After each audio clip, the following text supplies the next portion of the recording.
Bonjour, je m'appelle Léana et je suis élève en Cagne à la CPGE de Bastia. C'est ma deuxième année en classe préparatoire aux grandes écoles. Il s'agit d'une formation de 1 à 3 ans de préparation des élèves au concours d'admission de certaines grandes écoles. Il y a différents types de prépa, je vais vous parler de mon expérience en prépa littéraire. Je suis donc une formation à Bastia, au lycée Giocante de Casabianca. J'ai passé mon bac littéraire et j'ai été recrutée via Parcoursup. Ce que les professeurs regardent dans les dossiers des élèves, ce sont leurs notes, leur côté travailleur, leur détermination, leur côté compétiteur et également leur curiosité. Les matières qui m'ont le plus aidé sont les matières littéraires, donc les diverses matières que vous allez étudier en prépa. Philosophie, lettres, les langues. Pour la prépa de Bastia, il s'agit de l'anglais, de l'espagnol et de l'italien. Histoire, géographie, latin et grec au choix en première année. Comme nous sommes encore dans l'enceinte du lycée, les cours sont comme ceux du lycée, sous forme de classe. Cette année, nous sommes 16 et nous avons 20 heures de cours par semaine. Pour réussir la prépa, il faut comprendre qu'il y a un minimum de 3 à 4 heures par jour de travail personnel de l'élève.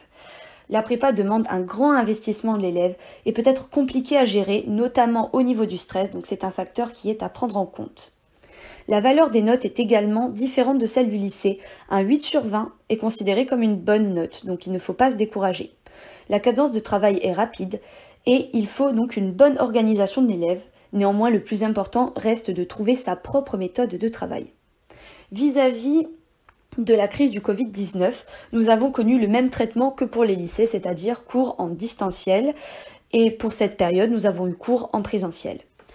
Pour l'année prochaine, je n'ai pas vraiment de projet. Néanmoins, à la fin de cette année, je vais passer le concours de l'École normale supérieure, ENS. Les différents débouchés qui peuvent être proposés à un élève de prépa sont les IEP, BEL, Fac, École des chartes, École de journalisme, Master. Au niveau de la vie, je conseillerais à un élève de se trouver son propre logement et de ne pas aller dans un internat parce que cela lui permettra d'avoir son propre espace personnel, son intimité. Pour ma part, je descends dès que je peux voir ma famille à Porto Vecchio, mais il y a un facteur de la localisation, étant donné que je suis en Corse. Si vous allez dans une prépa sur le continent, il sera plus compliqué pour vous, même pendant les vacances, de retourner voir votre famille, donc c'est un facteur important à prendre en compte. Se faire des amis en prépa est assez facile, puisque vous allez rencontrer des gens qui ont les mêmes passions que vous, des gens qui sont vraiment passionnés que ce soit par la philosophie, les lettres, l'histoire, la géographie. Donc c'est très intéressant et c'est vraiment un milieu où on peut s'épanouir si c'est ce qu'on aime. Néanmoins, il faut se rappeler qu'il y a un concours à la clé, donc il peut y avoir des tensions entre élèves. Moi, dans ma prépa, nous avons une très bonne entente de la classe. Ça peut être différent dans d'autres prépas. Mais en tout cas, moi, cela se passe assez bien. Le conseil que je pourrais donner à un élève qui veut intégrer une prépa, c'est déjà d'en discuter avec ses professeurs.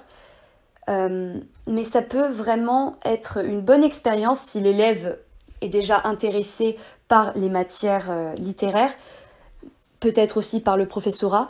La prépa, ça offre une méthode de travail, une gestion du stress qui est totalement différente de celle qu'on peut avoir en fac. On est encore bien cadré par nos professeurs. Au niveau des professeurs, d'ailleurs, ce sont des excellents profs, notamment à la prépa de Bastia. Donc il y a une formation qui est vraiment complète de l'élève. Moi, ça m'a permis de prendre un petit peu du recul. Comme je ne savais pas quoi faire après le bac, ça m'a permis de m'ouvrir encore plein de possibilités. Et donc, n'importe quel élève donc sorti d'un bac L, ES ou S, peut intégrer une prépa. Donc c'est vraiment quelque chose qui peut permettre à l'élève de se développer et d'avoir le maximum de possibilités.